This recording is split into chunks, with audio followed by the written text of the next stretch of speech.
Hola, soy dueño de este restaurante aquí en Badajoz. Antes no teníamos mucha clientela, pero desde que he contratado este matrimonio catalán, la cosa va mucho mejor. Son muy trabajadores y han enriquecido mis menús con productos de su tierra.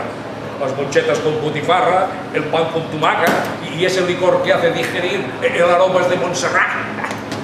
El meu home i jo vam decidir venir a viure aquí i a treballar a Extremadura, perquè així gaudiríem de la solidaritat que el nostre poble català ofereix a aquestes terres donant una major part dels nostres impostos.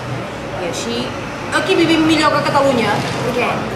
Perquè els dentistes dels nens són gratuïts i els llibres de l'escola també són gratis. I si ens quedem sense feina sempre ens podem fer funcionaris. Oh, i tenen unes autopistes collonudes. Ells en diuen autovies. Però bueno, són gratis. ¡Gratis!